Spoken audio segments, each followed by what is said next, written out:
Handa na po kayong harapin si Mayor Janice Digamo? Wala naman problema. I mean, I can face anybody in this world. Thank you po. Okay, last na lang po from my end. Sir Teves, you mentioned earlier na you know na darating din naman yung punto na haharapin mo rin itong mga kaso. Why did it take you so long to stay in Timor-Leste? Bakit hindi na lang po natin hinarap ito sa korte? You know, I mean, a lot of you here know me ever since my days in Congress. I'm a very honest and sincere person. I will be very consistent.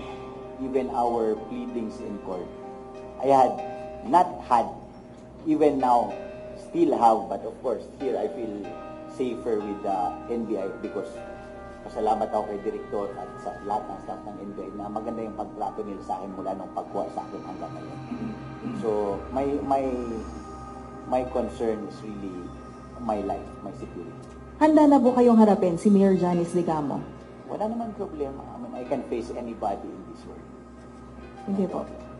Thank you. Kindly address your questions to the good counsel. Next. Good morning po. Kay Attorney Topacio po. Attorney, now that meron na pong movement itong ating kaso, ano na po yung mga next steps po natin and yung mga plano pa po natin na gagawin? Mike, sir. Well, I cannot comment in detail on that because ngayon pong nasa territorial jurisdiction na ng Pilipinas si Ginoong Teves at may kaso po, maraming kaso katulad naman po ng nabanggit ng ating napakagandang Chief of Staff ng NBI, that sub judice rule now applies. Suffice it to state that the lawyers who comprise the team to defend Mr. Teves will do everything under the law to give him our best defense. Doon na lang po natin iwanan yon. Thank you. Okay po. Kay Director na lang din po, sa kay Chief Lotok. Kamusta po yung pag-serve pala po natin ng warrant, sir? May naging problem po ba tayo dun sa pag-bring up sa kanya? Yung date lang po kung kailan po kayo pumunta doon, tapos kailan po siya na-process po ng unit. Sige po. Good morning. Meron ho kaming prepare na presentation, yung timeline of events. Sir, if I may, Yes. ipakita po natin sa kanila. Jay? May we invite your attention to the screens for the video presentation?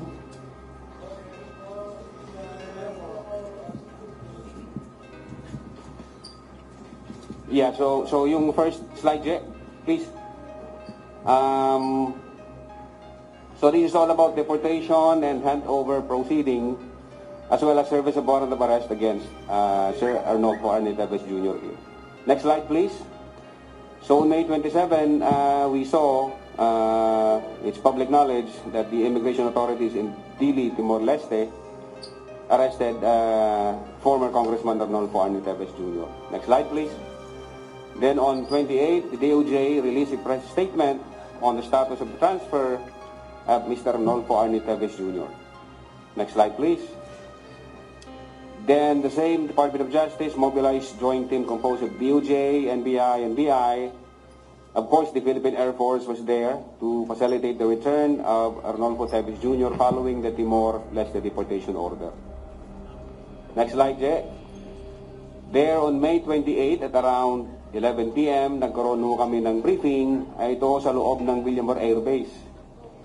Before ho kami nag-scheduled flight to Timor-Leste. So at 11:34, pasok na ho kami sa aeroplano ng Air Force bound to Timor-Leste. Next slide. And then 29 at around 1 p.m., ito ko makikita nyo sa picture, nandyan yung director natin, si Yusek Cruz. Sinalubong po sila ng mga representative from Timor-Leste. Next slide. Kaya kung makikita po ninyo, ito po yung may present po ang Timor-Leste sort of certificate of handover. Ito ho yung kanilang initiation representatives between the two countries. Next slide, please. Yan po makikita ninyo.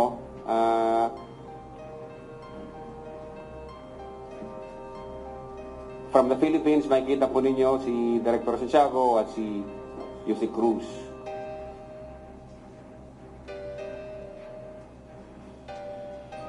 Next slide, Je.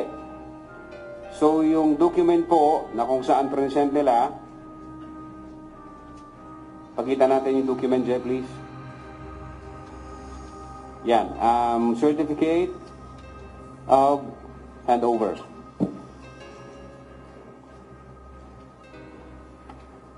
So, yung mga conditions, but basically, I went over the condition of Timor-Leste. Sa makikita ninyo, gusto nila i-guarantee natin na yung life imprisonment niya ay hindi tatagal ng 40 years. Maiisip nyo, sang katutak yung cases, kung sakaling may conviction, lampas-lampas yan sa 40 years. But then, yung condition nila na wag lalampas ng 40 years, gano'n naman talaga ang batas natin. Meron tayong tinatawag na threefold rule. No? Maraming cases, yung totality nun, hindi dapat lalabas ng 40. So, ganun lang yun. So, yung sentence limitation, 40 years, no death penalty. Wala naman death penalty sa atin. Yan ang kinakatakot nila dun. Pinag-aalala ng Timor-Leste. Absolute prohibition na wag daw magka-torture, inhuman, degrading treatment. So, in-accord natin sa kanya lahat ng kanyang karapatan. Kagabi pa lamang, dumating si Mami, nagyakapan na sila, Attorney Congressman Teves, including the lawyer. Binigay po natin lahat ng karapatan ng ating Congressman Teves. No coerced evidence, siyempre, inadmissible naman yan sa atin. No political prosecution, criminal ito, criminal prosecution, walang dito. Fair and public trial, ganun naman po ang korte natin. So, ito po ay turnover from their immigration to our immigration. So, being a former judge, ina-advise ko ang ating immigration na, okay, you can sign that. Ayan, nagkaroon ng signature, immigration nila at immigration natin. So, Congressman Teves was finally turned over to us. Ganun po kaayos ang nangyari kahapon. Next, Je. Next, please. Diyan kung makikita po ninyo, dala-dala ho ng Immigration Authority from Timor, si Kong Teves, tinatransfer na ho siya sa possession natin. Diyan, so isasakay na po siya sa Philippine Air Force aircraft.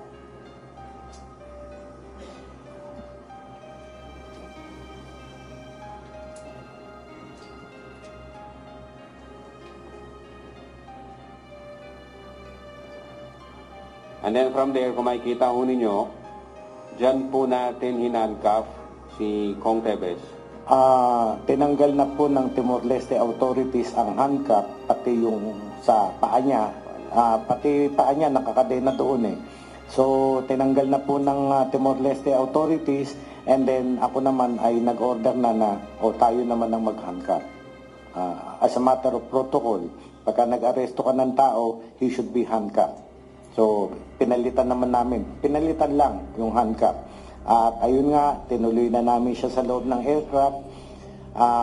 Kumbaga, nasa jurisdiction na siya ng ating bayan dahil yung aircraft carrier natin, at doon ay binasahan na siya ng kanyang Miranda right ni Atty. Lotto. So, nasa news naman ho yan. Unfortunately, wala ko tayong sound ngayon kasi naka-live. But then, yan po yung Miranda rights na nabasa po natin kay Sir Teves. Next, Je. So, ito na ho. Bound na po kami papuntang Davao para ho mag-refuel. Yan ho, makikita nyo yung status ni Kong Teves during the flight. Next, Je. Yan, at approximately 9:30, I think na-mobilize na po yata yung mga media men natin dito sa Pilipinas. Hindi pa ho kami nakakarating yan. Pabalik pa lang ho kami ng Manila dyan. Next slide, Je. Yan, approximately 11 p.m.,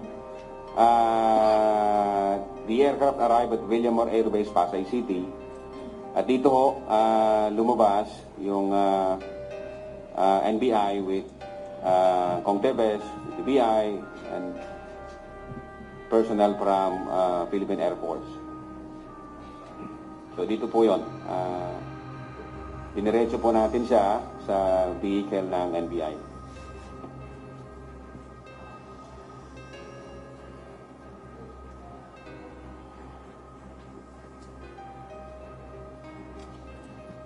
So from plane directly to NBI vehicle. Next slide, Je.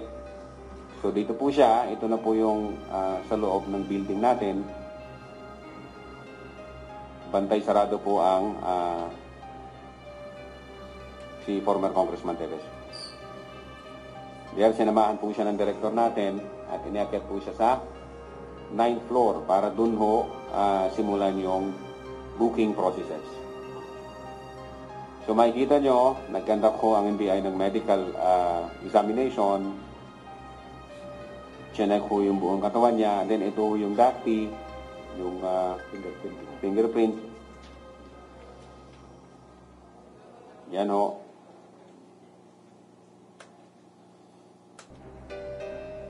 Okay. And then after that, mug shots. Next day. And then, I think ito yung pagdating nila Mami dito sa tanggapan ng NBI. Kasama ko si Atty. Topacio. Next day. And then lastly, ito ho yung nung na-reunite na ho si former Kong Tevez sa kanyang mother. That's all po yung presentation natin. Thank you po. Thank you. So you will see from the start, we have accorded him all the human rights na dapat ibigay sa isang arrested person. No? Pati yung pagdalaw ni Atty. Topacio kagabi, pagdalaw ng nanay. After this, we will turn him over to our detention facilities. Okay na. The ex-congressman is advised to kindly allow his counsel to Okay na. speak. Kung may sasabihin kayo, as a true counsel na lang. Thank you, sir. Yes, sir.